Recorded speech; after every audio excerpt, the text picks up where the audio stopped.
Good morning, everybody. And on behalf of the Pritzker Center team, we welcome you to our center's talk on transgender youth and healthcare in celebration of Pride Month.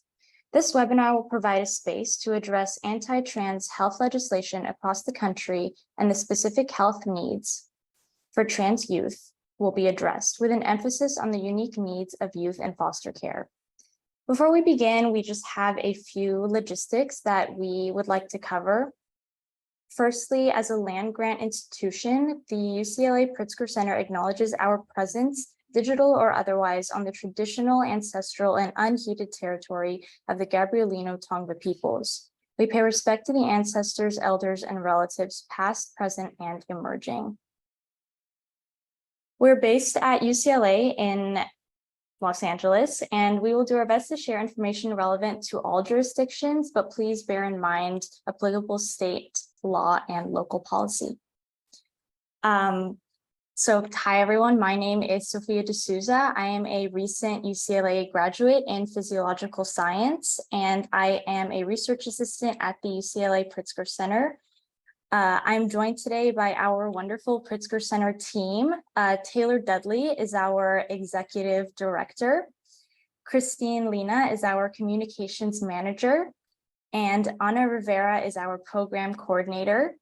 I would like to just take a moment to thank them for being here and for helping us put on today's talk. We would also like to take a moment to thank our community partners for joining us today in the production of our event. So CASA of Los Angeles, the DMH UCLA Public Partnership for Wellbeing, the UCLA Prevention Center of Excellence, Raise a Child, and Extraordinary Families. Thank you for being here today.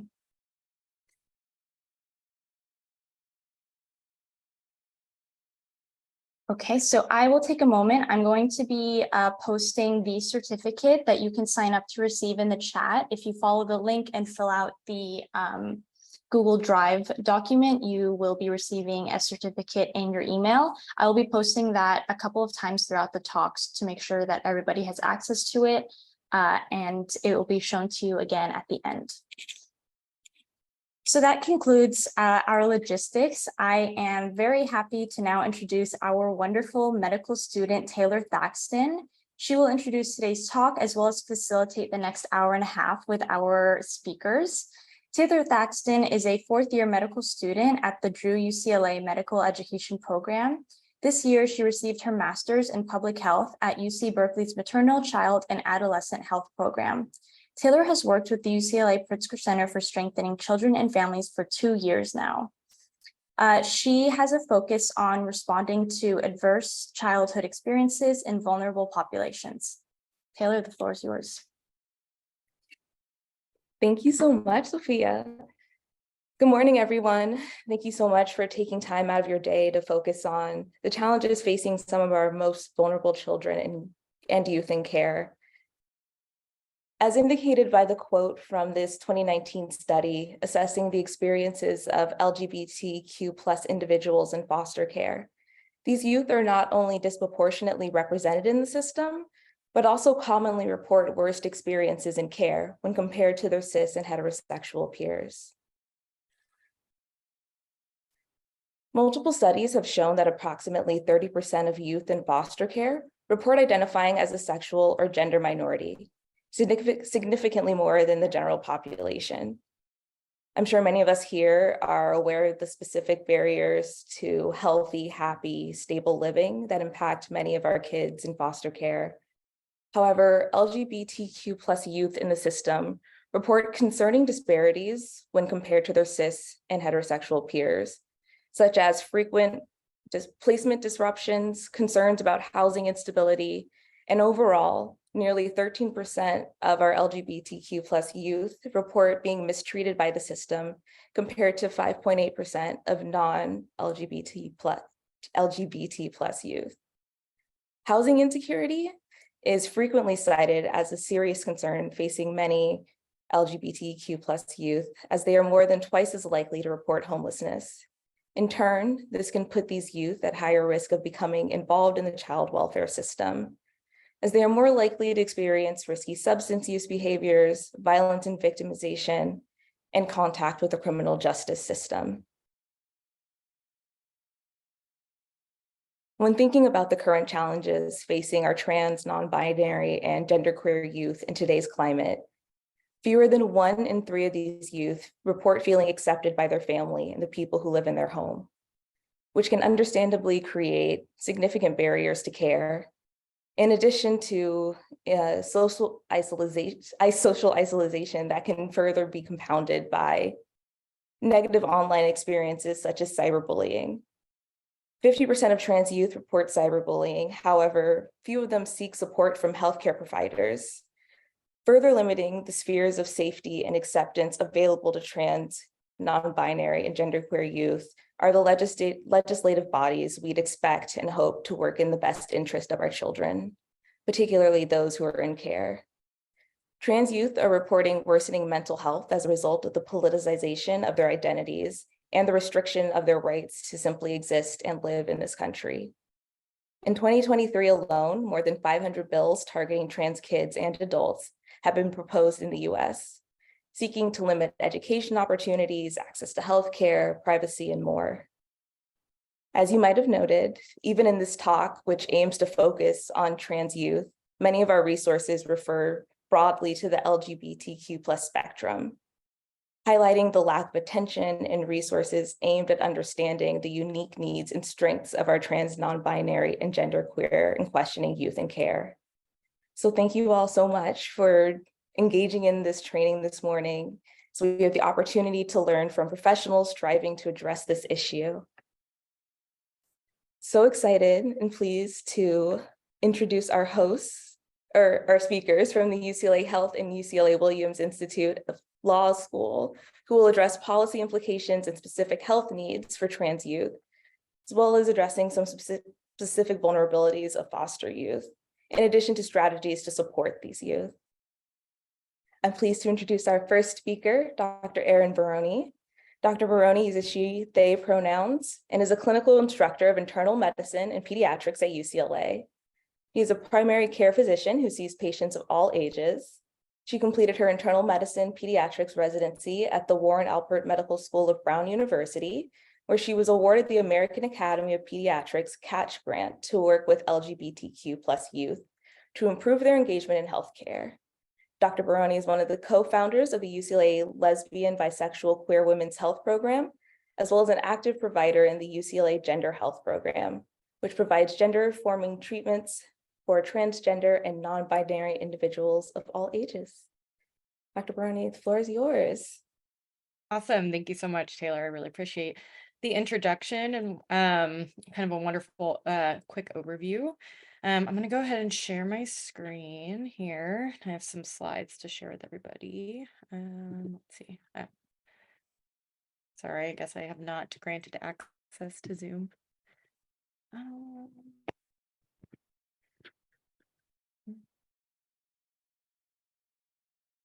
Okay, let's see. Can everybody see my screen? Yes, okay, wonderful. Awesome.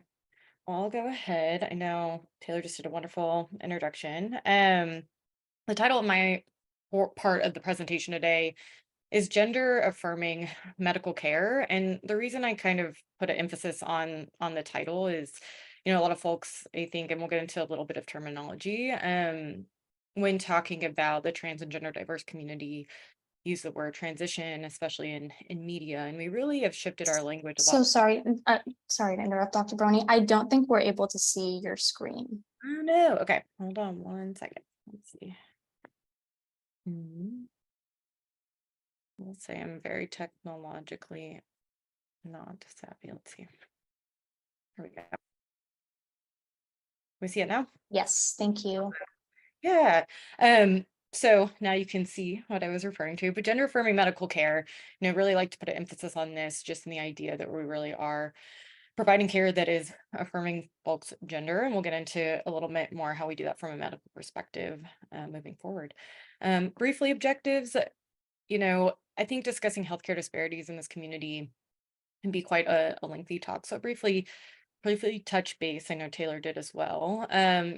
Talk a little bit about the medical community's positions on these communities, briefly review some terminology, really just to, you know, highlight and reinforce the separation of sexual orientation and gender identity. Some like interactive tools that we use clinically to help with this, especially because I feel like again in the media it comes up quite a bit, the blurring of these two things, and so I'd like to make sure to highlight that. And then outlining different components of gender affirming treatment, and that includes kind of a comprehensive approach to a patient who comes in seeking gender affirming care, and then just summarizing general understanding and discussing some resources.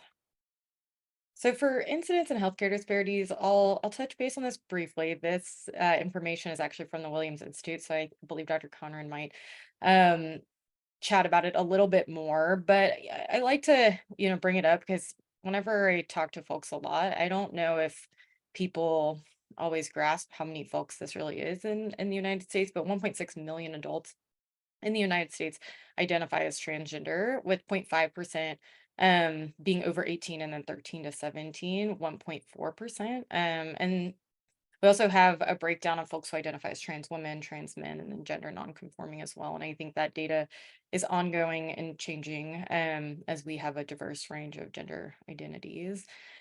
And I include this picture over here because as a med peds doctor who takes care of patients of all ages, I really like to highlight too. I know today we're focused on trans and gender diverse youth, but I see patients of all ages. I think my youngest patient is 7 years old, and my oldest patient who came to me for new gender affirming treatment was 72 years old. So, really seeing folks who do represent all age groups, a lot of different backgrounds in a lot of different ways. I did my medical training in Texas, and I'm from Texas, and started a lot of this work there. And so, this is not something that is region specific, urban versus rural specific. My medical training was in rural West Texas. And so really glad that I had the opportunity to talk about this today and to see so many wonderful folks who are wanting to learn more about the community. As for healthcare disparities, I know Taylor briefly touched on them. And, I think a lot of folks will kind of ask about healthcare and specific things we think about for trans and gender diverse individuals, specifically youth. And really it comes down to, discrimination and how that has implications for overall health for people in general. And this 2018, this is for LGBTQ plus youth overall report from the HRC. 77% of youth feel depressed, almost 100% have trouble sleeping, 70% feeling worthlessness, only a quarter feeling safe at school, and 2/3 feeling like their family members have negative thoughts about them. And specifically for our trans teenagers, over 50% not feeling like they can use a bathroom that aligns with their identity. And this report from, I believe it was 2014, actually worsened over those 4 years in terms of the numbers we're seeing. And so even though we have a lot more visibility, I think we have a lot of work to do um, in terms of helping our youth. Health organization positions, I'll kind of breeze over this quickly, but the point here is just really every major health organization has prioritized this for the past decade, and really put it at the forefront of both medical education as well as medical guidelines. And despite that, I think we're still, I know for me within the medical education realm, I think we're getting better about educating physicians and medical providers how to provide this treatment, but a lot to learn still. And similarly, a lot of articles, a lot of support from pediatrics, American Academy of Pediatrics, as well as some of the other major medical organizations to support this care for trans and gender diverse youth. And then briefly kind of wanted to talk about identity and terminology. Definitely know that a lot of folks here have worked with communities before. And so if I'm being a little bit redundant, um, excuse me, but I always feel like it's, good with such a large crowd to, just make sure we're really focusing on, separating sexual orientation, gender identity, gender expression.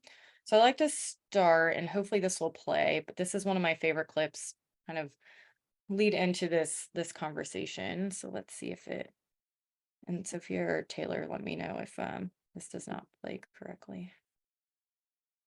So, just to be clear, I'm a red wine drink.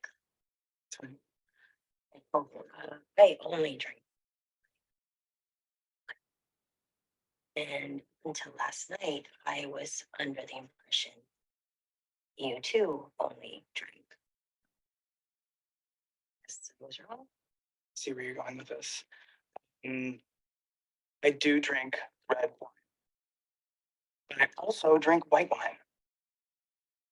And I've been known to sample the occasional rosé. And a couple summers back, I tried a Merlot. It used to be a Chardonnay. It's quite a bit complicated. Okay, yeah, so you're just really open to all wines. I like the wine and not the label. Does that make sense? This is just very new to me. As long as you didn't roll over and cry yourself to sleep with regret, then we're good. No, I absolutely did that. Just wept for hours in the dark. I say we go with this one. It's the biggest. Okay, maybe I just love Schitt's Creek a lot and like playing that clip every time, but I like the way I think David let's see. Sorry, go forward.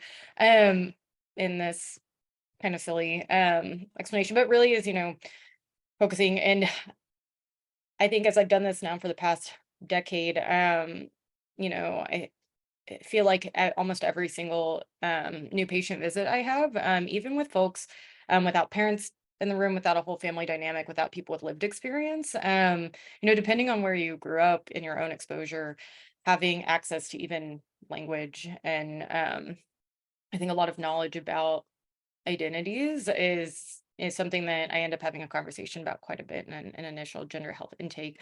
But really separating, I think, this idea out of gender identity and sexual orientation and it not being necessarily a static construct. It's going to be a dynamic thing. A lot of folks may have, different sexual orientations that they identify with, and similarly with gender identity. And this is a particularly, I think, important when we're talking about trans and gender diverse youth.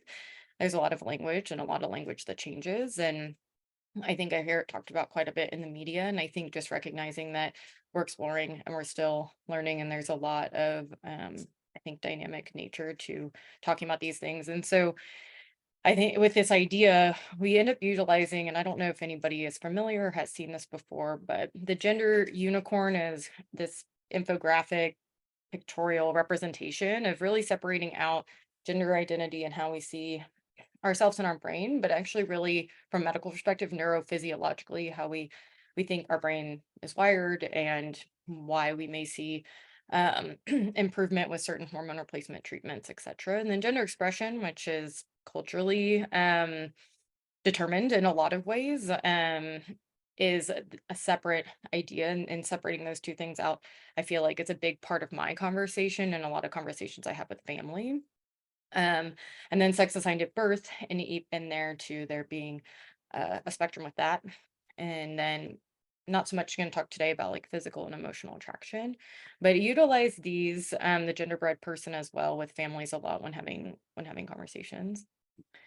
And then just a little bit more on terminology.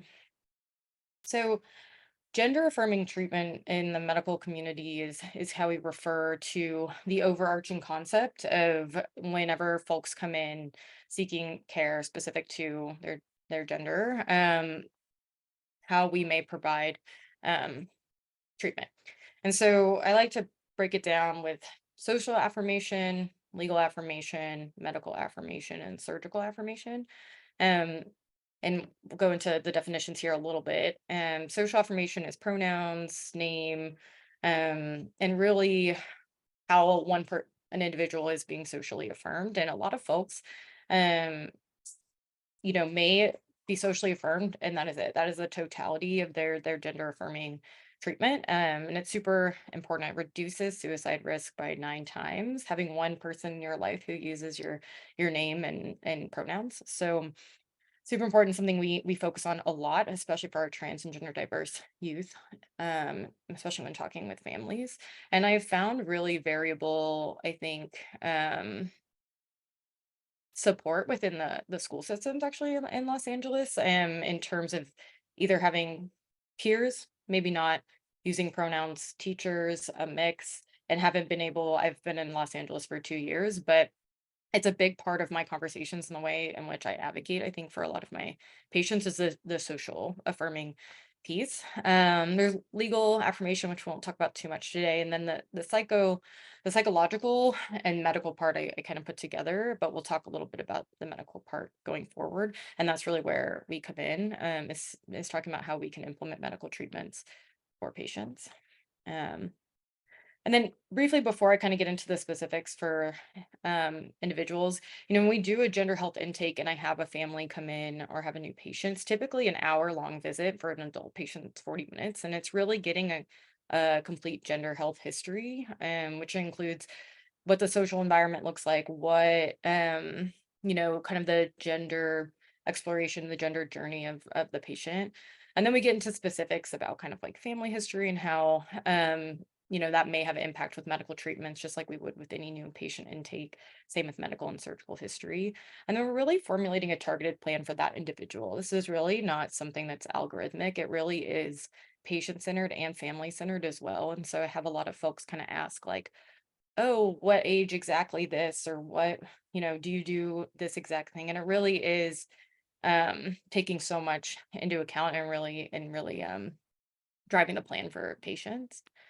I know that Taylor or one of y'all, keep me in check if I'm going too far over time. I definitely want to give Dr. Conron some good time. Okay. When talking about medical affirming treatments, we kind of parse out into two different categories. So we have our assigned male at birth individuals and then our assigned female birth individuals. And for a long period of time, and even over the last decade I've done this, there's a lot of language change in terms of how do we refer to patients. And always we want the language to be affirming. So we should, for our AMAB individuals, trans female, trans girl, non-binary femme person is important. The reason we've kind of moved to saying AMAB and AFAB is just to be really inclusive of, the variety of identities that folks have, and really focusing from a medical perspective on kind of what we're doing and being thoughtful about that. So this is a very busy slide. And the reason for that is just talking about this specific slide. It could probably be an hour-long chat, but I want to speak about kind of it briefly in what we offer in terms of medical treatments. And again, like I kind of alluded to before, very patient-centered. These are complex conversations, especially with families. But we think about them a little bit in this reversible and irreversible mindset. And I highlight that in this chat because this comes up quite a bit for our trans and gender diverse youth, especially when you're having folks who may not have lived experience of something making decisions for somebody who is. And so a lot of my conversations really do focus a lot on medications or treatment options that may have irreversible effects versus reversible ones. In this population, we talk a lot about puberty blockers, which is utilizing a medicine that basically sends a constant signal to the brain to kind of put a pause on puberty. And we typically try to implement this or utilize this for AMAB individuals around Tanner stage 2, which is right at the initiation of puberty around ages 11 to 12. And again, variable per patients. If people seek care early on, that's a conversation we have and kind of gives patients an opportunity to explore gender for a bit of time before starting hormone replacement therapy or treatment.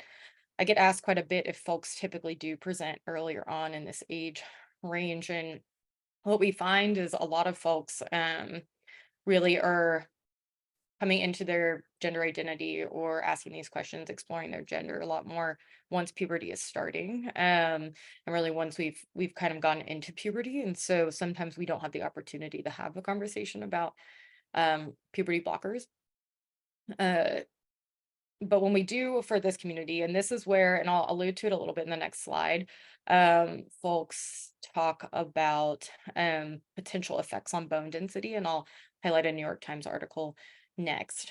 But with puberty blockers, we have a lot of like long-term data on them for the use of precocious puberty. And so we utilize those pretty frequently when appropriate for patients. There's a couple other medicines that we can use, bicalutamide is one, and spironolactone, which are pretty cheap options that help block effects of testosterone. So sometimes when patients are a little bit older, or depending on insurance, or depending on, especially when we're talking about folks in the foster system, down here, this is an implant, this is an injection that's every 3 months. And so this can be a little bit limited just in terms of access to care. And so there's options that we can utilize to help kind of block the unwanted effects of puberty for somebody who's going through puberty that's the wrong one.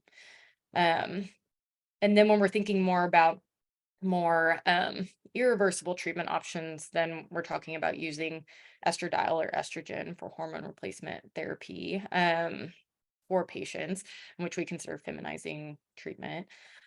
The way I think most of us view using hormone replacement therapy in individuals like this, a lot of people I feel like know somebody maybe with hypothyroidism or a thyroid disorder, and folks who have low thyroid hormone in their body replace it and oftentimes have, certain um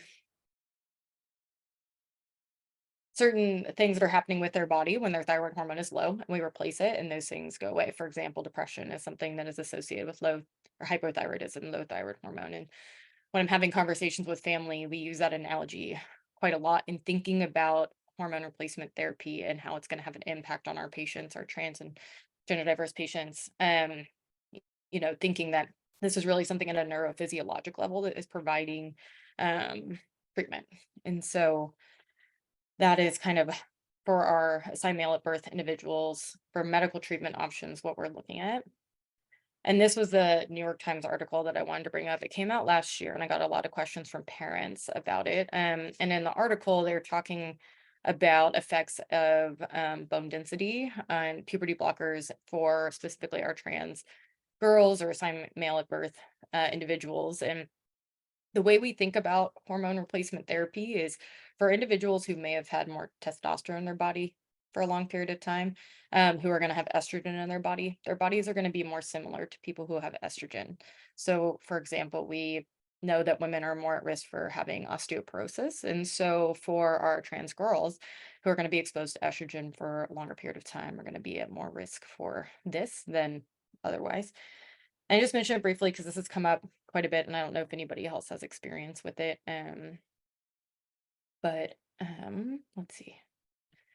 And then for our assigned female at birth folks, so a little bit similar in the reversible option of using a puberty blocker. I will say for our assigned female at birth folks, we probably utilize it less, mostly because Tanner stage 2 or the initiation of puberty is typically a little bit younger. If somebody has had a period or started their period about 2 years before they're coming to me for a gender health intake, then this is typically not an option. And then another kind of category of medicines that we can use are hormone derivatives that can induce menstrual suppression or amenorrhea, which can cause significant amount of dysphoria for a lot of our trans guys or non-binary masculine folks. And so we utilize those. And then irreversible testosterone is really the treatment option for these patients. And one thing I didn't speak about before, and a big part that comes into the conversation, I think, with a lot of this, especially for our youth, is fertility preservation and fertility preserving options. For our trans girls or AMAB individuals, typically a little less like cost prohibitive and less gender dysphoria inducing than it is for our AFAB individuals, but everybody is very different. That's a huge part of our initial conversation when thinking about using these medicines. I know I'm kind of going over my time a little bit. So the surgical affirming treatment component, I think it's talked about quite a lot in the media, and is certainly an important thing to discuss for patients if it's something that is a really, big thing for them. So for example, I have some patients who have a lot of chest dysphoria, and for them, as a part of that kind of over that tree map of gender affirming treatment, surgical affirming treatment and having chest masculinization surgery is really what they need, and that is it. And there's no hormone treatment, there's no other medical treatment options, and that is kind of alluding or going back to that idea of really having this be patient-centered. But again, not all folks undergo surgical affirming treatment options. We certainly don't talk about it kind of right at the beginning of an intake, but for our assigned male at birth individuals, there's quite a few options.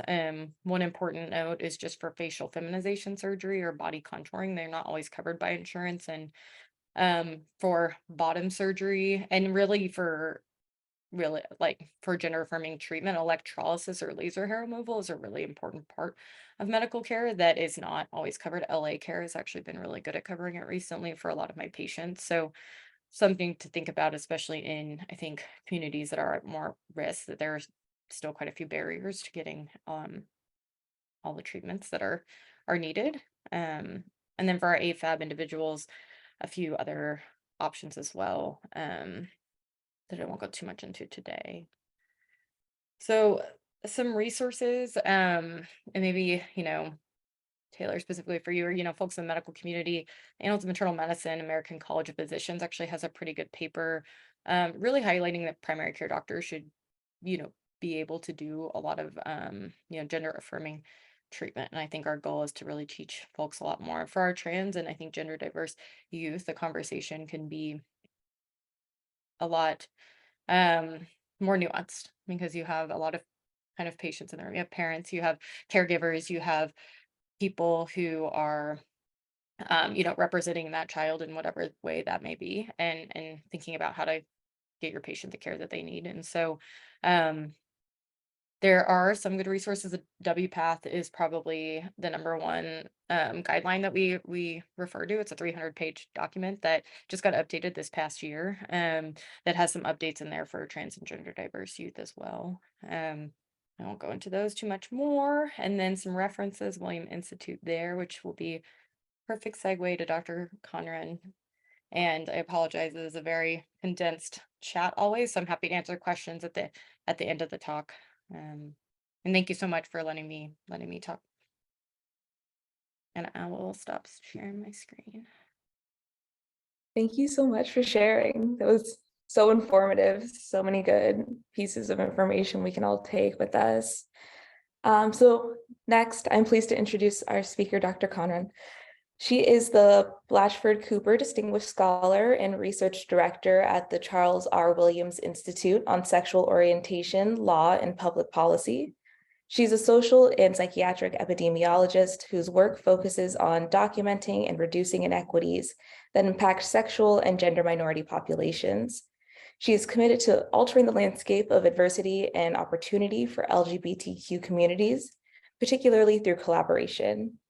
Dr. Conron developed one of the nation's first gender identity-based homeless shelter protocols as Boston's first LGBT health coordinator, and served on the inaugural steering committee of the National Coalition for LGBT Health. Thank you so much, Dr. Conron. Thank you.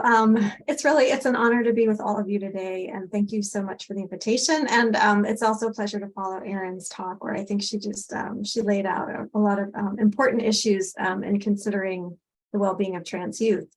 So I'm going to present some thoughts, share some thoughts with all of you, and they kind of come from a few different perspectives. One sort of is my background in public health, trying to come up with some policies and programs for folks. Another is as a volunteer working in LGBTQ youth programs, including sort of volunteering at a Trans Youth Summit and talking with parents kind of early on in this work.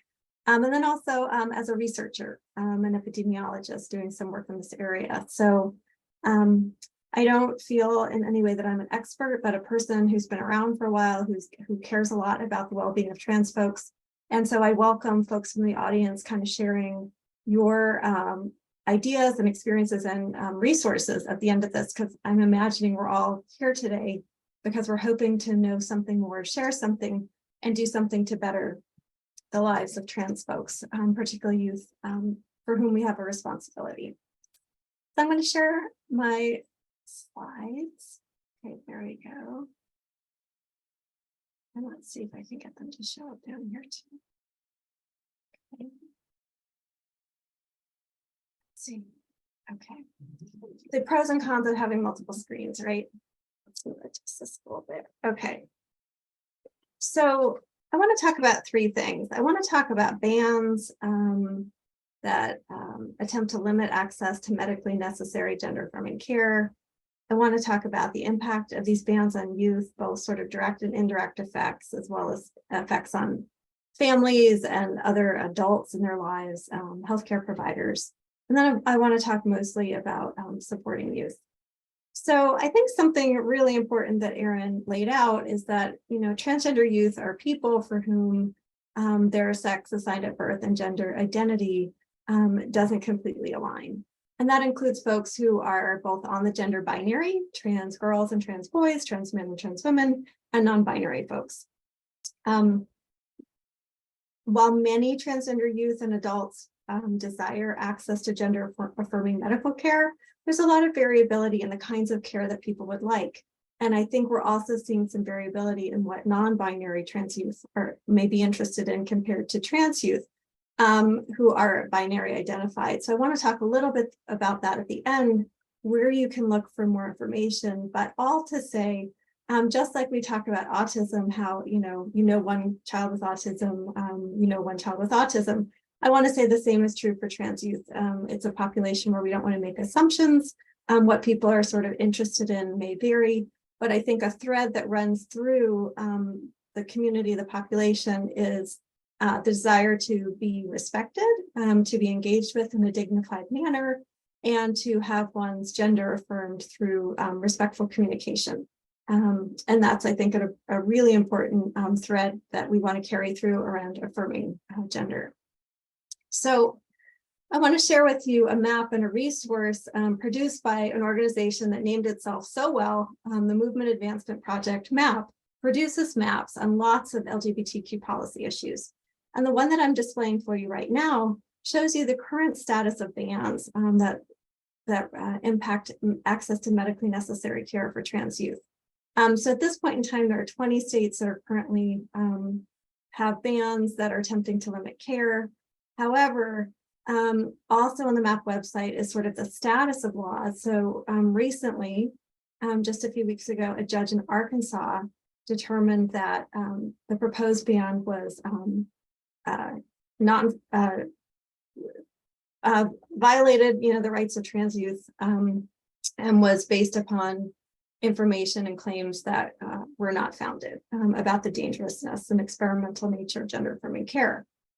Many bans have been fully or partially blocked by judges and courts, and some bans are not yet in effect. Of course, some will go into effect soon, some are in effect. If you want to know the status of specific bans, I would go to the MAP webpage because they do a great job keeping it updated. So as Erin said, there are more than 300,000 trans youth in the United States, more than 1 million trans adults, many of them minors. A third have already experienced living in a state that has made a decision to limit their access to gender affirming medical care, the 93,700 estimate. I'd say that this is a population that is only growing in size. Just like for the larger sexual minority community, we see a larger percentage of trans youth identifies trans than we see among older age cohorts. There's some evidence that this proportion is growing. And so I think over time, we're going to see an increase in the number of trans youth who are impacted because the population itself is larger.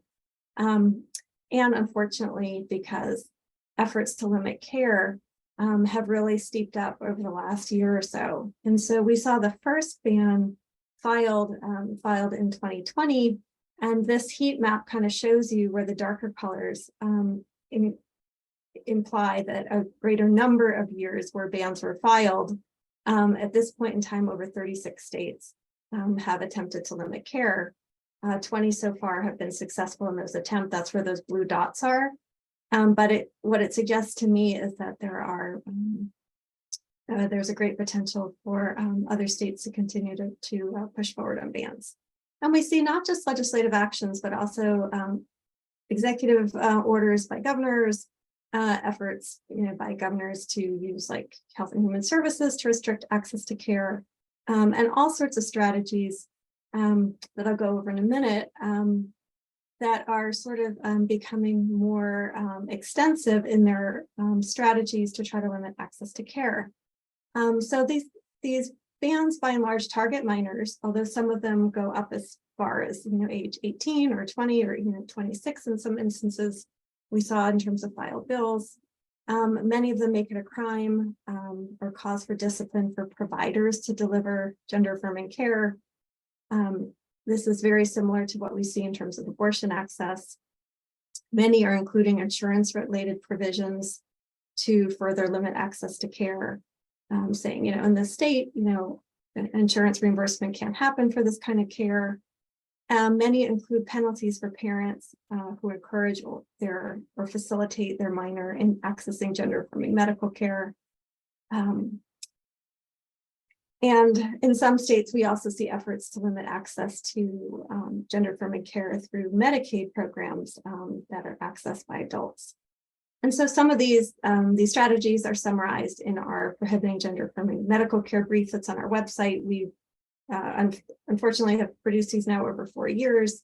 Movement Advancement Project has also done a really nice analysis of the bills if you're looking for more information about the characteristics of these bills. So what are the arguments being made about why gender-affirming care shouldn't be provided to kids?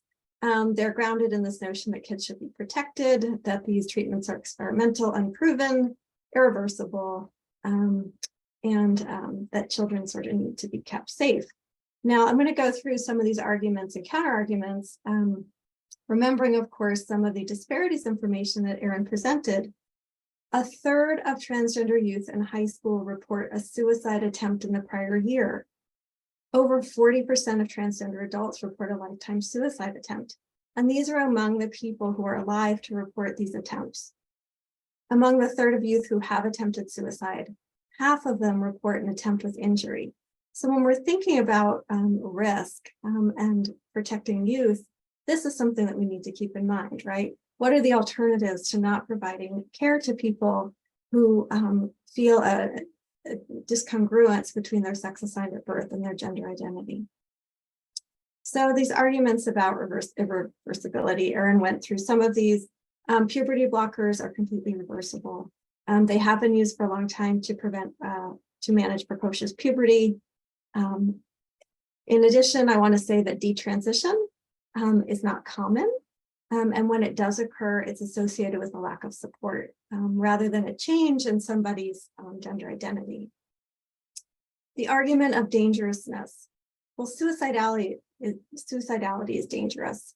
And when you look at the parents of trans youth who participated in a few recent research studies about their concerns about these bans, suicidality is a primary concern because suicidality has been an issue. The research that exists and courts actually have reviewed this and considered it credible in making their decisions to block the bans or determine that they're not legal or not fully enforceable, is that access to gender-affirming care, both puberty blockers and gender-affirming hormone therapy, are associated with reduced risk of suicidality. And so this has to be considered in thinking about risk. The risk-benefit ratio to individuals. So the dangerousness, the fertility preservation has been recommended by WPATH, which is the World Professional Association for Transgender Health, for quite some time. WPATH was created, put out its first standards of care in 1979. So gender-affirming care has been around for a long time. I've lived and worked in Boston for quite some time. Our Boston Children's Hospital has had a gender-affirming care program for at least 2 decades. So for many of us, it's not new. People have been getting hormone therapy and gender-affirming care for quite some time. And it's only recently become an issue that's been politicized. There is research on the use of hormone therapy on bone density, cardiovascular risk, and fertility. And you can see some of these studies indexed under the NIH reporter. So there are some pending issues about long-term use, and there is some research underway. But again, you have to think about the immediate risks, long-term risks, and what can be offered to sort of on an intervening pathway to manage some of these longer-term risks. So for example, if bone density concerns are an issue, for many of us, it's calcium and it's weight-bearing exercise that can be recommended to sort of to offset or mitigate some of these risks. So the unproven and experimental argument is really countered by prevailing opinion by medical associations. Many have issued statements in support of gender-affirming care. The Endocrine Society for quite some time has had guidelines in the provision of care. You know, it is true that gender-affirming care hormone use has not been approved by the FDA for that explicit purpose. However, many medications, and colleagues who work in health services tell me this, up to 80% of the medications we use to treat many things have not been approved for a specific use. They're often used off-label because doing clinical trials is quite expensive. And many of us in the public want access to medications that we think will be helpful to us. There is a push right now to get the FDA to sort of fast track approval of hormone therapy for gender affirmation. So before we get into supporting youth, I want to talk a little bit about the impact on youth and, you know, the immediate concern for trans youth who want to access gender-affirming care, who are experiencing loss of access or anticipating loss of access. I think is self-evident to many of us, you know, and you hear it, of course, in parental concerns. I think there's also, you know, a dignity harm that occurs when any of us in minority communities are reminded that we have second-class citizenship.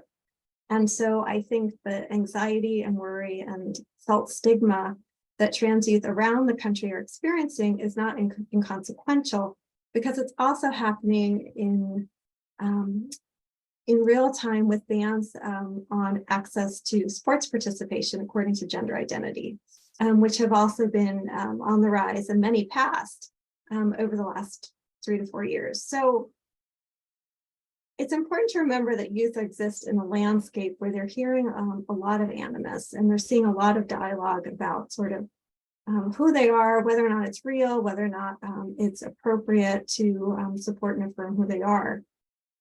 And that, I think, is really important to remember when you're supporting youth, even if they are in the state of California, where access to gender-affirming care is not a problem, or you're on the East Coast. So this is why I want to say I think there are a couple things to remember. You know, trauma, it's an experience that overwhelms our usual coping mechanisms. So if something is overwhelming one's usual coping mechanisms, it means we have to add additional supports. And I would say the number one thing we can do for youth is to add social and emotional supports, both informal and formal. And number two, to affirm gender. And what do we mean by that? We mean use the preferred pronouns of the individual, use their preferred name. Youth sometimes do switch pronouns. Their gender identity may be evolving. Their gender expression certainly does change on a day-to-day basis. Sometimes people's preferred name changes. Do your best to keep up. You're not a perfect human. You will make some mistakes. Be accountable, apologize, and you know, try to do better next time. That's all any of us can do. In terms of affirming gender, I'd also say, you know, ask the youth, what can I do to support you? If it's helping provide, you know, resources for, you know, things related to appearance like haircuts or binders or clothing. If it's learning or engaging in new activities, you know, you can ask youth, is there something you'd like to explore? Is there some way that you'd like me to kind of relate to that might be different than, you know, how we did this before? And let youth kind of guide you and tell you. And, you know, again, as adolescents, they may not be interested in the conversation in the moment. It doesn't mean you can't go back, and it doesn't mean that they didn't notice that you asked the question. Okay, so informal and formal supports. Peers are really important. If your youth is not connected to other trans youth and trans adults, I would find youth programs. And if they're in school, you might find them through the Gay Straight Alliances. If they are, you know, 13 to 25, you're likely going to find LGBT youth centers or community-based LGBTQ youth programs that are for youth. They're run by adults, often they're youth-led, adult supported. And these are places where youth can find validation and people who have shared experience, because many of you may be allies, but perhaps don't have lived experience. So I would look to GLSEN as a resource. I would look to your public schools if they have gay straight alliances, often linked to GLSEN. I would look to Centerlink, which does have a network of youth-focused centers. I would also know that there are many community-based youth programs, often in cities, not always. Even in rural areas, you can find them. There are LGBTQ health centers, there are LGBTQ professional associations, there are equality groups in every state, there are gender clinics at children's hospitals. These are the places I would look. If you are looking for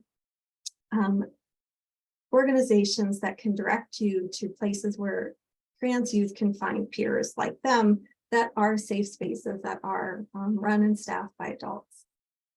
What happens when you want to have your gender affirmed and there's nobody around to do it? Well, you're going to be more vulnerable, like all youth, to getting involved in perhaps romantic or sexual relationships with older people. And that's generally not what we want for any youth as a way to sort of learn something or to have their identity affirmed. Most often we would like youth to spend time with same age peers in adult supervised spaces.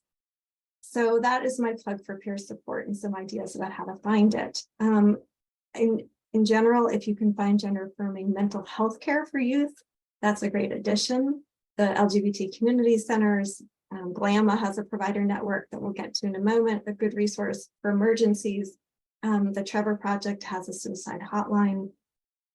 But if you can get sort of ongoing therapy with an affirming provider, I think that could be a great addition to the support that you are offering youth. So resources for adults, PFLAG, Family Acceptance Project, Gender Spectrum, HRC have some resources online. I'll share the slides so you don't have to take this down. For medical care, GLAMA has a list of providers, a website where you can do a search. There is an organization, it's private, called Folks, that is providing telehealth, including access to gender affirming hormone therapy for people ages 18 plus. That may be a resource for some people, depending on the age of the person that you're trying to support. And then here are some legal services and information about legal issue resources for all of you. And again, I'll share the slides so you don't have to jot down notes. So some supplemental slides. This is just a little bit about sort of who wants to use hormones, and I'm showing this to you so that you know that the National Center for Trans Equality is a great resource for research about transgender people. Of course, Williams Institute, where I work, is a great resource. But the US Transgender Survey was conducted in 2015 with 27,000 transgender people ages 18 and up, a great source of information. It's like a beautiful book of all the survey findings about many topics that relate to trans folks. The 2022 US Transgender Survey has been fielded. The sample size is it's much more vast than 27,000. I don't want to spoil the total sample size. The exciting news is that data from 16 and 17-year-olds were also collected in the survey. So we'll learn even more about access to gender affirming care and people's interested in and their experiences. But whatever sort of fact you need about trans folks is in this report. The next report should be out probably next fall. The PIs at the Williams Institute, I'll give her a shout out, Dr. Jody Herman. So Williams Institute also has some good resources online about discrimination experiences and other sort of facts and figures related to trans folks. So please visit us at the website. We can direct you to sort of what we have. We like hearing what people are interested in. It does inform and shape our next set of projects. So thank you so much. I'll stop chatting now and look forward to this discussion.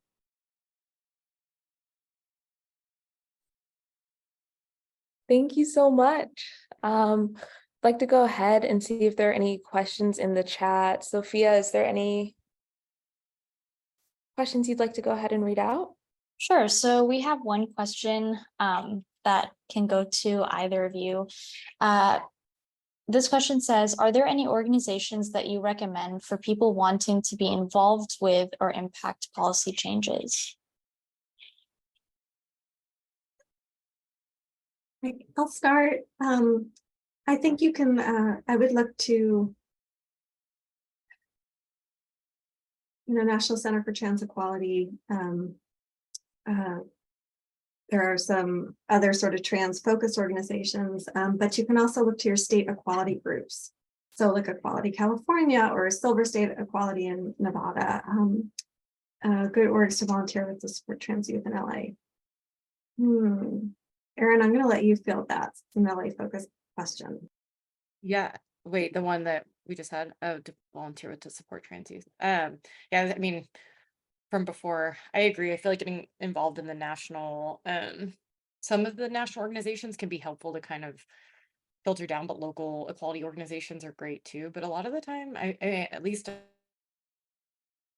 providers, medical students don't show up to a lot of state representatives or local representatives offices when some of these things come up. So in California, maybe not quite as important, but in other places, I think just local advocacy is incredibly important because a lot of times those folks only hear from people representing maybe the opinion that we may not agree with, at least for the majority of the medical community. In terms of local organizations to support trans youth, I don't know, to be honest. Actually, I don't know if Taylor actually knows any better ones. A lot of my patients interact with the LGBT Center a lot.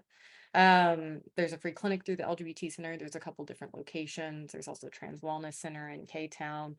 The Long Beach LGBT Center is another one, especially for my trans mask and non-binary mask patients that end up going a lot, that have a lot of youth programs. Those are ones that I know of off the top of my head, but we also have a list of like 50 different kind of things all around Los Angeles. It's summer camps to support groups and a lot of different things. And so I think kind of like Dr. Conron alluded to before, just I don't want to say like a quick Google search, but there are a lot of amazing people doing really, really great work in LA, and I'm still learning about a lot of it. And I think some of the people here are good resources too. There is a network of trans service providers in LA County. And if the person with a question wants to shoot me an email, I'm happy to send you some local resources.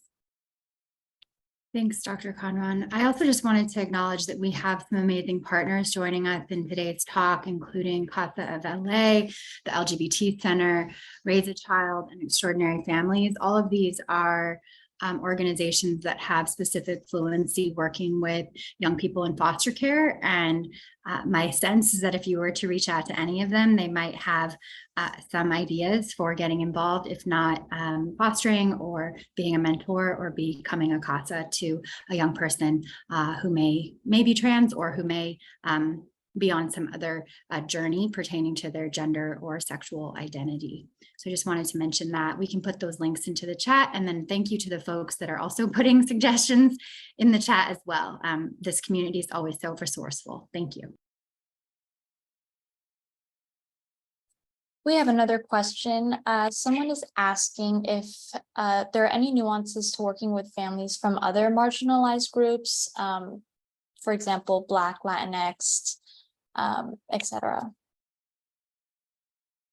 Absolutely. I think that, you know, racial and ethnic minorities, you know, a lot, just, I think that every time a patient in general comes, you know, to see me, whether it's for this or something else, I think there are so many things that, you know, we have to learn, and so many implications to patients' overall health. I would say everything happening outside of the office is like 90% of what drives your medical care, right? And so trying to understand, I think, not having lived experience of what a lot of my patients represent, and trying to really just leave the conversation open, I think is important. But there are definitely nuances, and I think both racial and ethnic minorities, urban versus rural, where you're from the country, your education level, you know, I think there's a lot I think that goes into that, and because these conversations, especially for youth, can be so nuanced, is why we take extra time, I think, to have them and really try to engage all folks who may be providing care for the child or the adolescent, as best as possible, to kind of try to learn that and have that time and space to do so. um but yes, definitely. I just want to add from the research side, there was a myth long ago that like families of color weren't as accepting of LGBTQ youth as other folks. And I don't think that's true. I haven't seen that in the data. The only time we sort of see some differences is when parents are born outside the United States, and they hold the beliefs of their sending country, right? Just like they're going to hold the beliefs about any issue from their sending country. So I think for me, some of the larger issues to think about in serving trans youth and families who are racial ethnic minorities are about historic experiences of discrimination in medical care as being an issue of trust. And that it might take a little longer to establish trust.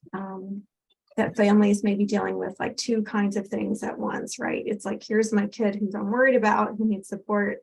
And then also I've got to interface with the system, which, in the past has not treated me or, my family members so well. So that for me is more of a concern than, for example, like lack of support among families of color, which again, I think is more myth than grounded in reality. Thank you so much. We have a question. So Dr. Baroni mentioned a few downsides to GAC: osteoporosis, depression, fertility issues. How serious are these concerns and how do we get past them? Yeah, I think I responded back on there, but maybe I'll only respond to the individual. I wanted to clarify, I did not mean to say that. So typically when we're providing gender affirming care for folks, we see improvement in depression. If that's something, mental health outcomes tend to improve, but we really think about them as comorbid issues. So not necessarily one results in the other. Some folks can have anxiety, depression, mental health challenges that they're struggling with that are separate from our gender affirming treatment, but we often see that it improves, similar to when people have hypothyroidism or low thyroid hormone. We replace that hormone and folks' depression gets better, which was the example I was alluding to. With the bone density concerns and fertility issues, again, we don't see these as things that are contraindications to treatment or something that really impedes treatment. We, just like we do with all, I think, medical things, is try to outline what we might be monitoring, risks, benefits, reversible, irreversible things, and really have a thoughtful conversation about things. From a true medical and study standpoint, I think Dr. Conron alluded to this a little bit. We haven't really seen the bone density data pan out to be a concern at all in really our trans masculine patients or non-binary masculine patients, and our trans feminine patients. Potentially there's ongoing studies on pediatric patients, but like I was kind of alluding to before, we somewhat expect that when somebody's going to have more, their body's going to be more similar potentially to folks that we associate certain health risks for, we kind of are just putting people in different categories. So I don't know if that completely makes sense, but that's the way we frame the context of the conversation. And again, suicidality is a real thing, not functioning in school is a real thing. We're really always taking into account what is happening for the individual in the room and how some of these interventions and affirming things we can do are going to help that person function better, while also knowing, the effects of treatment.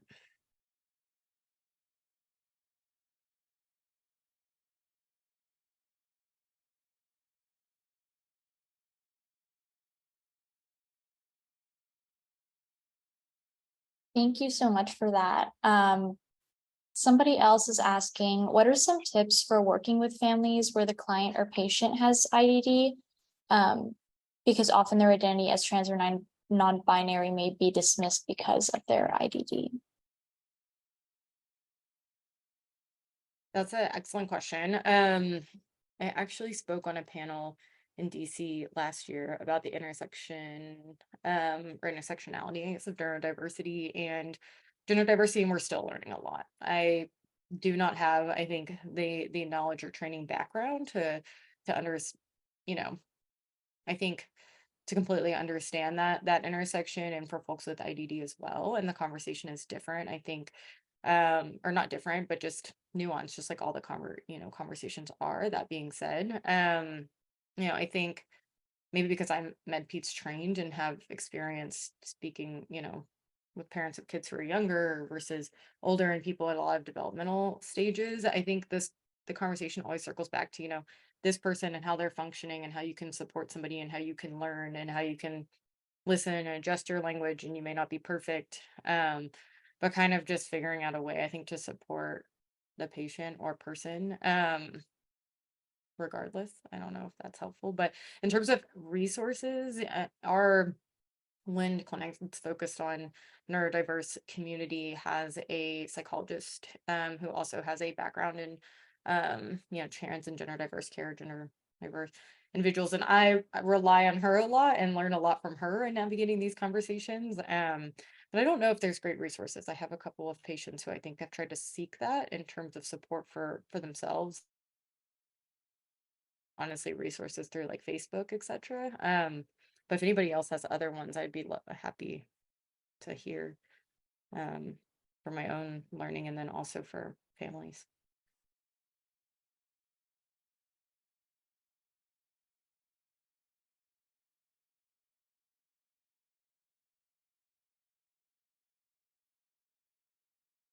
Okay. I think one more question just came in. Or a resource, actually. Thank you, Lauren.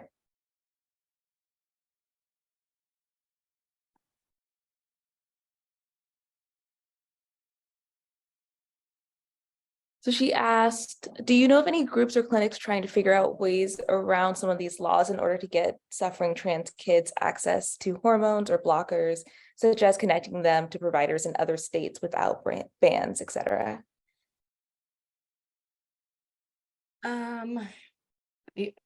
Go ahead. I would communicate with some of the advocacy groups in the States just to see what they know. And some of the resources that I sort of listed on the resource page about, legal information and access to medical care. Did you want to, Erin, do you have other things to add to that? Yeah, I feel like the same. California did pass a law to kind of serve as a asylum state in a way, but there's a lot of nuances to it, a lot of complexities, and they're changing. They're very dynamic, especially for patients under 18 versus not.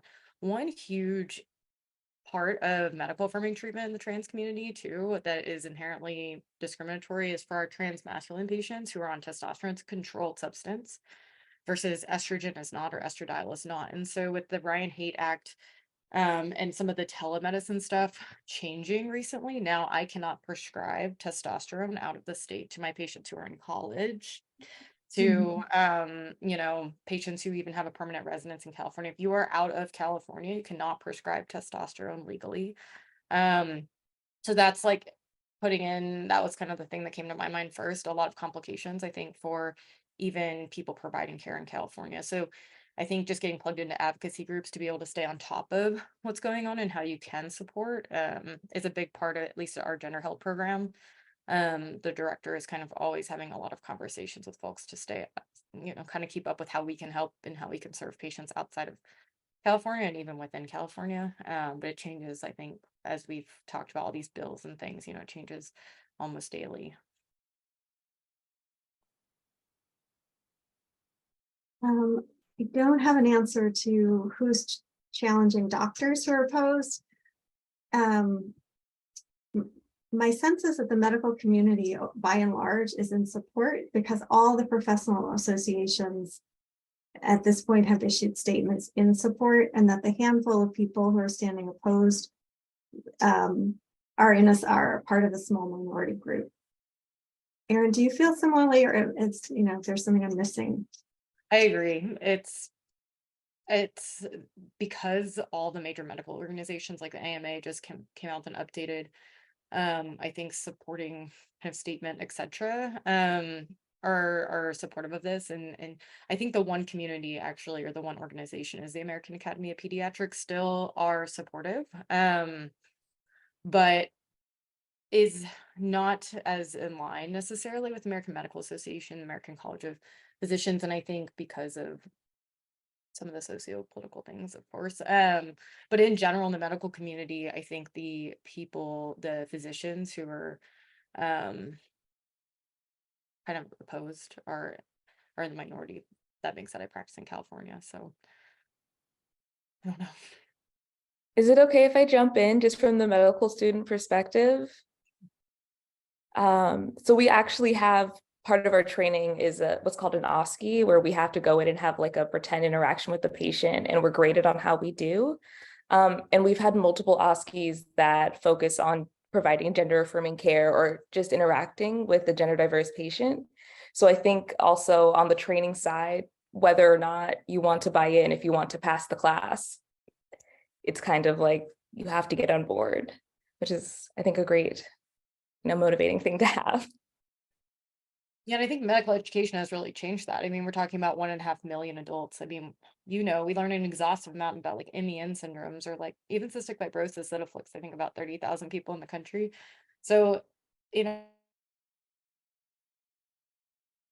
aren't representing really a lot of individuals that we are going to take care of. And so I think the medical community, it's almost impossible to not recognize needing to support such a large part of our population. And the question about, the youth who is wearing, binding tape for too long. I think it's really helpful to have youth around trans adults in queer youth programs, because I think that's the space for people to talk about the details of their bodies and how they're managing spaces, and to have youth who are kind of credible sources of information provide tips if it's like, can you not wear this at night? When can you take breaks? In ways that those of us who are cis, I think, just don't have the same credibility. And of course, health providers who are perceived as, on board gender affirming providers may also be viewed as like credible messengers. Erin, what do you think? Yeah, I agree. I think, I try as best I can, and that's why it's a big part of the conversation. Just what kind of supports, or if folks have like friends or, anybody in their life that is having that lived experience and some of these shared experiences. I also really try to empower a lot of adolescents to kind of, I don't know, like if I hear that, to kind of ask like, oh, like, what are your thoughts about binding, or do you know anything about like safe binding practices, or have you ever heard of DC2B, or like have you heard of these other kind of binding things, and kind of engage in the conversation a little bit more. And you may very well be doing that. I find doing that, and I may be lucky in that I am a part of a gender health program. We have a lot of rainbow things and stuff in the office that maybe makes it a little bit more comfortable. But yeah, I think having access to folks who you can also talk to, and support groups, etc., is really, really important. Or even a gender affirming therapist, I think, like Dr. Conron alluded to, is really, really helpful in a lot of these things as well.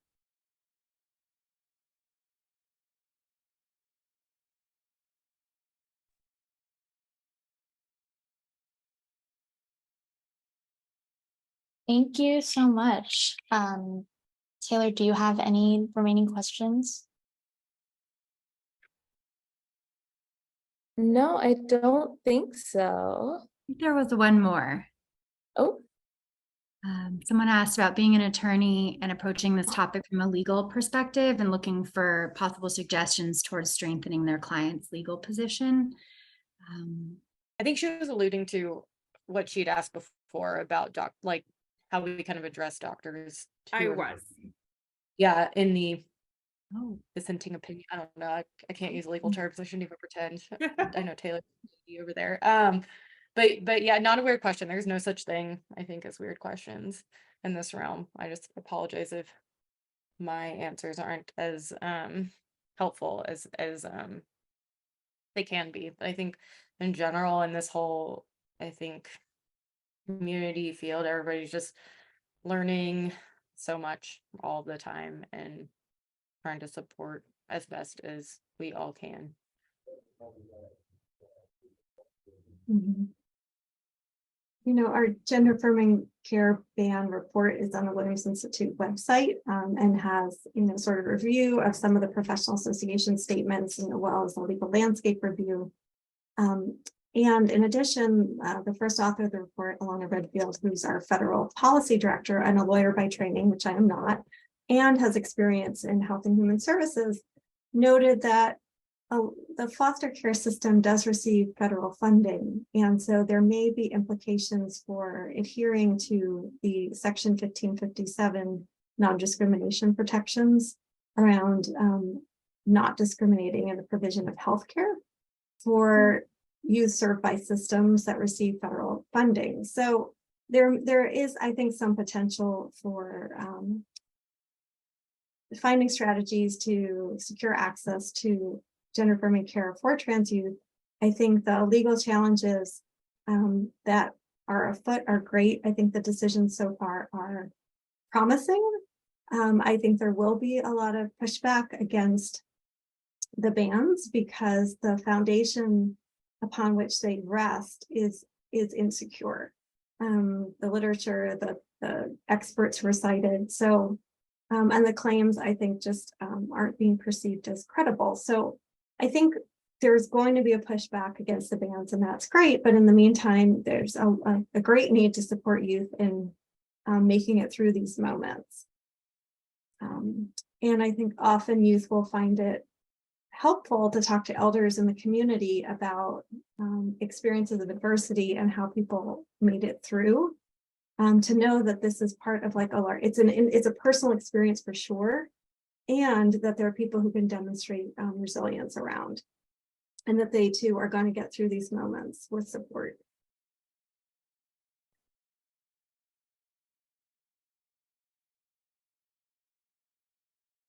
Great, thank you so much. I think that brings us to the end of our Q&A. If you'd like to share any final thoughts before we start to wrap up.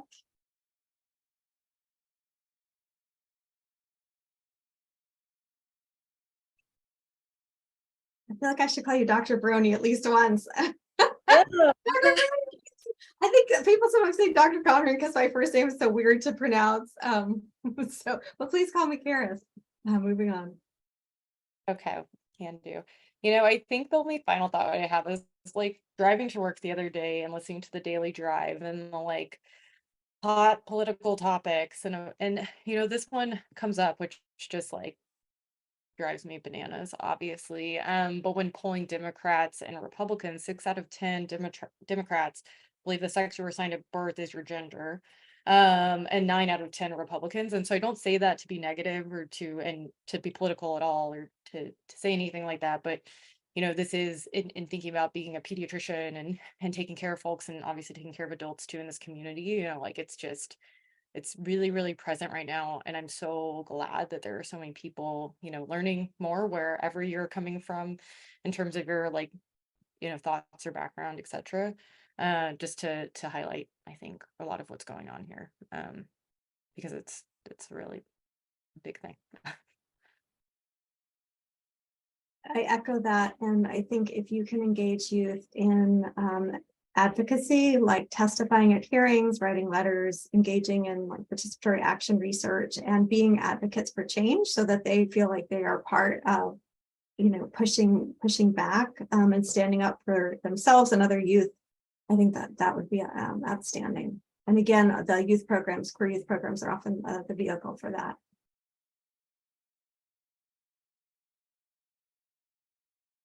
All right. Thank you so much for joining us today. We appreciate any feedback or questions. The link to complete the certificate is in the chat, and we can also pull up a slide with a barcode you can scan. Thank you so much to our speakers. We really appreciate you taking the time to contribute to our community and really help us get a better understanding of these issues. Thank you. Okay. Yeah, thank you.